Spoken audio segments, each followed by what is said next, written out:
Tracking, alerting, protecting. This is WKYT News at 5:30. We're tracking the investigation into a body found along the Kentucky River over the weekend. An argument between two men turns violent in the parking lot of a busy store. After preparing and delivering more than 500 meals on Thanksgiving, a Lexington church is gearing up for yet another community meal this weekend. WKYT News at 5 starts now. Good afternoon. Investigators have a mystery this afternoon as they work to identify human remains found along the Kentucky River. The remains were found Saturday near Camp Daniel Boone Road, where Fayette, Madison, and Jessamine counties all meet. WKYT's Victor Puente is tracking the investigation in our top story at 5. The discovery of that human torso has police and the coroner searching for the identity of the victim. It was found Saturday afternoon. A man who lives along the Kentucky River says a neighbor was walking along the river near his house when he spotted what he thought was a dead animal. But once he got closer, he saw that it was human. Sheriff's deputies called the coroner, who took the remains. Our theory at this point anyway is it has washed down from somewhere and just finally got lodged over on the rocks here. He tells me the lower half of the body was gone, as were the arms and head. He also said it had been in the water a while, so even determining a race has been difficult. The man who lives near that spot on the river says it's hard to know the investigation began behind his house. No, but I thought a lot about it that night. Yeah, I really did. Hughes says the body will be tested for DNA to be compared to missing persons in this and the surrounding area. I checked with state police in Moorhead and Richmond to see if they'd been contacted about any possible connections to any of their cases. They told me right now they didn't know of any. In Jessamine County, Victor Puente, WKYT. The coroner says it could be several months before those remains are identified. A man is fighting for his life after a shooting outside a busy store. Police in Clay County say two men got into an argument in the parking lot of the Manchester Walmart this morning, and it ended when one shot the other. As WKYT's Phil Pendleton shows us, it didn't take police long to find the suspected shooter. This all happened about 9:30 this morning in the middle of the parking lot, close to where a number of shoppers were, and it all stemmed from some kind of a property dispute that got way out of hand. Now, it took place between Michael Edwards and Richard Lawson. Police tell me that both men were to appear in court to settle their differences, but something happened here which resulted in gunfire. I'm told that Edwards and Lawson first had some kind of shouting or arguing dispute, and that resulted in Edwards going back to his car for a weapon, and that's when shots were fired. They must have just run into each other at our local Walmart. During the altercation, Michael Edwards pulled a handgun and shot Richard Lawson twice in the abdomen. Now, we're told that both men were neighbors. I'm also told that Edwards did leave the scene after the shooting, but he was found by police, pulled over, and arrested. He was charged with assault. Coming up at 6 o'clock, you'll hear some of the bewildered calls for help. But for now, in Manchester, Phil Pendleton, WKYT. We've learned Edwards is expected to face upgraded charges of attempted murder sometime this evening. It's been a dreary start to the work week across the area. Not a lot of sun. Not much, but some winter beauty, if you want to call it that, in the form of some snowflakes, is headed this way. WKYT Chief Meteorologist Chris Bailey's here with more on what we can expect to see. Chris? Yeah, guys, we're going to change it up a little bit over the next few days. You know, we've had a December that has been off the charts wet so far. We're close in some cases through the first week of the month to what we should see rain-wise for the entire month of December. We need a few snowflakes in here to get everybody in that Christmas spirit. That is fast approaching now. 2 weeks, why not throw a little flake action? Cold front number 1 on Defender with cold front number 2 quickly on its heels. It's front number 1 that'll blow in here later tonight with a gusty band of some rain showers that will switch over to a period of some mixed rain and snow showers early tomorrow morning. Then some flakes will begin to fly around tomorrow afternoon, tomorrow night, and Wednesday. What Defender's picking up on now is a little bit of moisture that is trying to increase ahead of our front. Up close and personal across parts of central Kentucky, from Cynthiana, Paris, into Georgetown, and parts of the downtown Lexington area, seeing at least a couple of sprinkles in some cases. A lot of this is evaporating before it can get to the ground, but Defender is tracking a few of those sprinkles here across the Hamburg Pavilion area. Temperatures are into the mid to the upper 40s out there, and that's a far cry from where we will be tomorrow afternoon when those readings are down into the upper 30s. Focus of the forecast on tracking the festive snowflakes. We'll put a track on those when I come back in a little bit. We're tracking the search for two people who police say robbed a pharmacy. Our county-by-county coverage begins in Laurel County, where the Brentwood pharmacy was broken into about 3:30 this morning. The sheriff's office says two men forced their way into the back door and tried to disable the alarm. Instead, it went off and alerted deputies to the break-in. The robbers took off with some items from the pharmacy before deputies arrived. In Madison County, police have charged 3 people after a woman had a box of checks stolen from her mailbox. Richmond police say that Tina Brock and Richard Matthews took the box. Police say they forged one of the checks and Crystal Cockrell helped them cash it. We're told the rest of the checks were thrown away. And in Oldham County, a man had some injuries while trying to save his pets from a house fire. The man suffered burns to his forearms and his hands when he went back into the house to search for his family's 4 cats and 4 dogs. It took 9 fire departments to get that fire under control. The pets have not been found. I don't know to what extent or where they are or what their status is at this time. There were also a couple of horses on the property in a barn. They were totally unaffected by this fire. Firefighters say the home had extensive damage. They think the fire started in the den, but they're not sure how. The U.S. Attorney General has updated guidelines about racial profiling for federal law enforcement. But some civil liberties groups say the revised rules still don't go far enough.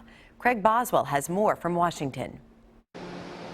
New guidelines from the Justice Department ban federal law enforcement from profiling not just on the basis of race and ethnicity, but also religion, gender, national origin, sexual orientation, and gender identity. We are most effective when we don't do things on the basis of stereotypes. Officers are allowed to consider race if it applies to a specific suspect description. The policy also has exemptions for Homeland Security work on the border and TSA agents screening passengers at airports. The guidance leaves a loophole for FBI racial mapping of mostly Arab and minority communities. The guidelines apply to law enforcement within the Justice Department, meaning the FBI, DEA, ATF. State and local officers participating in federal task forces must also follow the rules, but local police departments are not bound by the guidelines. Nationwide protests over the deaths of Michael Brown and Eric Garner at the hands of white officers have brought the issue of race and law enforcement to the forefront. Ferguson prompted the release of the guidance, but the guidance doesn't stop the Fergusons from happening. Attorney General Eric Holder wants these new federal standards to be a model local law enforcement can follow. Craig Boswell, CBS News, Washington. The revised policy requires new training, data collecting, and accountability measures. They fed more than 500 people on Thanksgiving. Now, a Lexington congregation wants to help even more of those in need. New Day Community Church plans to host another meal this weekend. And as WKYT's Mike Linden shows us, the church needs your help to make that happen. The New Day Community Church in Lexington holds an annual community meal every Thanksgiving, and this year's meal was their biggest ever. We see the need. We deal a lot with single mothers. We deal a lot with people around the church, and we know and we see that there are a lot of people that just don't have, and they come here and we try to help as much as we can. It took 24 hours of prep work and 10 volunteers in this kitchen to prepare more than 500 meals that were handed out on Thanksgiving. While the meal was a success, church members saw the opportunity to help the community with a meal this weekend, but need donations of food and volunteers to make it happen. Anything you could do, as small as it may be, it will help these people. And if you want to come down and help us and roll up your sleeves and pitch in, we'd love to have you. Their goal is to stock enough food to start a pantry to host community meals more often. You feel good to know that it's just not about spending money, and that you would rather see someone that doesn't have go before your needs. In Lexington, Mike Linden, WKYT. And if you'd like to donate food to the church for this weekend's meal, we have more information, so you can do that on WKYT.com. A private jet crashes into a house. It killed at least 3 people. Witnesses are describing the scene ahead. Every 2 weeks, a child dies from pulling over furniture or televisions. We'll show you the simple way to protect children in better living. An alert from police today: beware when buying items off Craigslist. What you can do to avoid becoming a victim on WKYT News at 5:30. Follow WKYT online at WKYT.com. Join the conversation on Twitter and become a part of the WKYT Facebook family.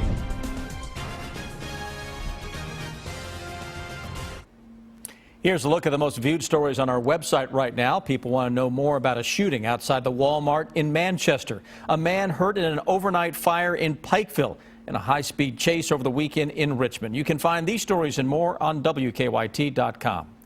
6 people have died after a small private jet crashed into a house. It happened in Gaithersburg, Maryland this morning. The crash set 3 homes on fire. Those fires have since been put out. People all over the neighborhood reported hearing and seeing the crash. You see a plane hit the side of the house and it crashed right down there, and it just seemed like something, it was a big explosion. So it was like a boom. At least 3 of the victims were inside the home that was hit. The plane was trying to land at a nearby airport when it went down. A crash involving an SUV and a bear in Florida killed 3 Good Samaritans. Police say a Cadillac Escalade hit the bear along a road in the Everglades. A second car pulled over to help, and all 3 people inside died when a third car hit them. 8 other people were injured in the crash. The bear also died. The mother of a 12-year-old shot and killed by police talked about her son's death today. Cleveland police shot Tamir Rice at a playground last month. They say the officer fired after Rice refused to put his hands up and reached for a gun. The gun turned out to be a toy. Today, his mother shared memories of her son. The community loved him. He was a helper at the school and at the rec.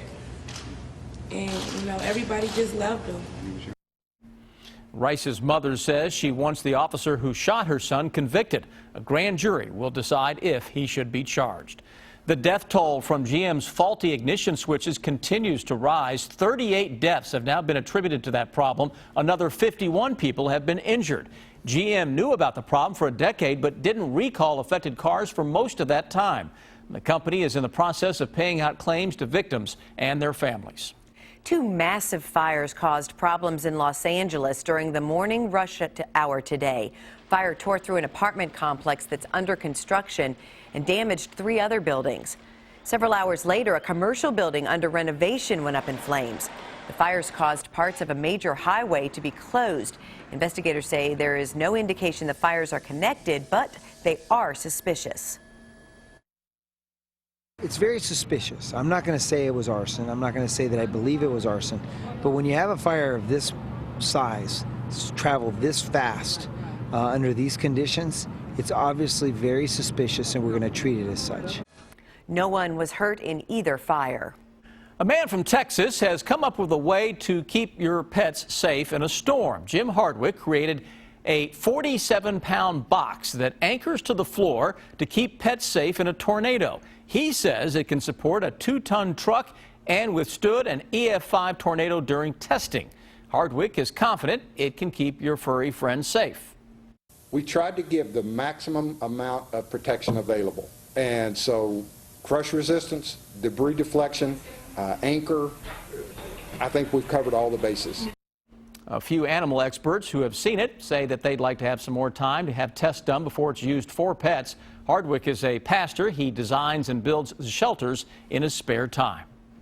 It seems innocent enough, but simply placing your mail in your mailbox could make you vulnerable to identity theft. What you can do to protect your information on WKYT News at 5:30.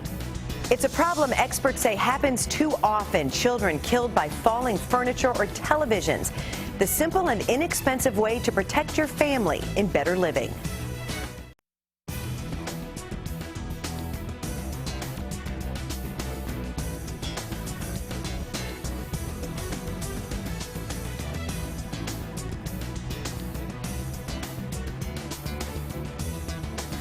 It's time for Better Living, health, education, and consumer news that impacts your life. One child dies every 2 weeks when they pull down furniture or televisions. The Consumer Product Safety Commission says these types of accidents remain a serious problem. As Lauren Lister shows us, there's an easy way to protect children. The baby pictures are easier to look at. It's every mother's worst nightmare. I just woke up to the sound of the TV coming crashing down. I didn't immediately realize she was under it because that's not something you expect to happen. Sylvia Santiago's daughter Janaya had apparently tried to climb up on the TV stand when the 40-inch flat screen on top tipped over and killed her. How old was she? 2.5. It was actually 3 months before her birthday. The tragic thing is that this is a very frequent occurrence. I think for the most part, people just don't realize what a hidden danger this is. Furniture and TV tip-overs send nearly 22,000 children to the emergency room every year. 360 have been killed since 2000. The threat hadn't crossed Sylvia's mind before the accident. Never. And we have outlet covers, we have gates. But there is a cheap and easy way to protect kids. The Consumer Product Safety Commission recommends securing TVs and furniture with anchors like these. Let's read your book. Sylvia now has an 18-month-old boy, Jeremiah. She's doing everything she can to protect him from hidden dangers, anchoring all of her TVs and furniture and making sure they stay anchored. The end. Lauren Lister, CBS News, Hamden, Connecticut. A new experimental cancer drug has been designated a breakthrough therapy for Hodgkin's lymphoma.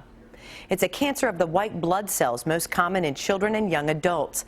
The new immunotherapy drug helped 87% of patients get to remission. Current therapies are often successful, but up to a fourth of patients eventually suffer a relapse. Have no fear the next time you use a public restroom. It seems it's no dirtier than the rest of the environment. The New York Times reports researchers who studied public restrooms found germs and bacteria are associated with humans. They say most of the things on us or in us are benign and necessary to our health, so there's no need to worry about them. There were also some from soil and plants, but those were most likely tracked in. For more health, education, and consumer news, go to WKYT.com and click on Better Living. Now here's what's coming up at 5:30.